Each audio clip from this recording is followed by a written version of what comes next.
Israeli प्रधानमंत्री Benjamin Netanyahu ने Iran के खिलाफ जवाबी सैन्य कार्रवाई को लेकर अमेरिकी दबाव के आगे झुकने से इनकार कर दिया है। नेतन्याहू ने बुधवार को हुई वॉर कैबिनेट बैठक में कसम खाई कि इजरायल अपने फैसले खुद लेगा और अपनी रक्षा के लिए भी जो भी जरूरी होगा वह करेगा, भले ही या उसके सहयोगियों की सलाह के उलट हो। यह बैठक नेतन्याहू के ब्रिटिश और जर्मन विदेश मंत्रियों से मुलाकात के बाद हुई थी।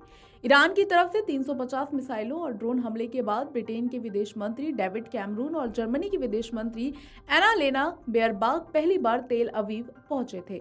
जर्मनी और ब्रिटेन के हमले के बाद इजरायल से संयम रखने की अपील की है और चेतावनी दी है कि ईरान के खिलाफ कोई भी कार्यवाही मध्य पूर्व को बड़े युद्ध की तरफ ले जा सकती है। वहीं इजरायल समर्थक पश्चिमी देशों का अगुआ अमेरिका भी इजरायल को ईरान के साथ जंग न छोड़ने का कह चुका है। अमेरिकी राष्ट्रपति जो बाइडेन ने नेतन्याहू को साफ कहा है कि अगर ईरान पर हमला होता है तो अमेरिका इससे इजरायल की मदद नहीं करेगा। हालांकि इजरायल में इस मुद्दे पर एक राय है कि हमले के बाद ईरान को छोड़ा नहीं जाना चाहिए। तेहरान को ये संदेश जाना चाहिए कि इजरायल पर हमले की कीमत चुकानी होगी। नेतन्याहू ने अपनी सहयोगी की सलाह को अस्वीकार कर दिया है। कैबिनेट बैठक में नेतन्याहू ने कहा, ब्रिटेन और जर्मनी के नेताओं के पास सभी प्रकार की सुझाव और सलाह थी और हम इसकी सराहना करते हैं, लेकिन इजरायल अपने फैसले खुद करेगा और अपने बचाव के लिए वह सब कुछ करेगा जो जरूरी है।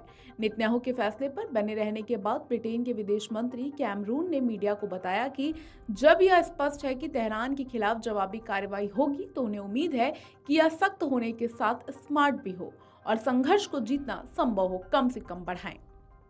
जर्मनी की विदेश मंत्री इजरायल के ईरान पर हमले को लेकर ज्यादा खिलाफ रही है। हालांकि उन्होंने कहा कि उनका देश इजरायल के साथ पूरी तरह से खड़ा है। बेयरबॉन ने कहा, ईरान और उसके प्रॉक्सी हिजबुल्लाह या हूतियों को आग में घी डालने की अनुमति नहीं दी जानी चाहिए। उन्होंने बताया कि यूरोपीय संघ तेहरान के खिलाफ और प्रतिबंध लगाने पर काम कर रहा है। आपको बता दें, ईरान के इजरायल पर ड्रोन्स और मिसाइल हमले के बाद लड़ाई का एक और मोर्चा खुलने का डर पैदा हो गया है। पहले ही वैश्विक तनाव से जूझ रही दुनिया में इस घटना ने मुश्किलों को बढ़ा दिया है। यही वजह है कि दुनिया भर से ईरान के हमले को लेकर प्रतिक्रियाएं सामने आ रही हैं। वहीं ईरान ने धमकी दी है कि अगर इजरायल उकसावे की कार्यवाही जारी रखता है तो उसके गंभीर अंजाम होंगे।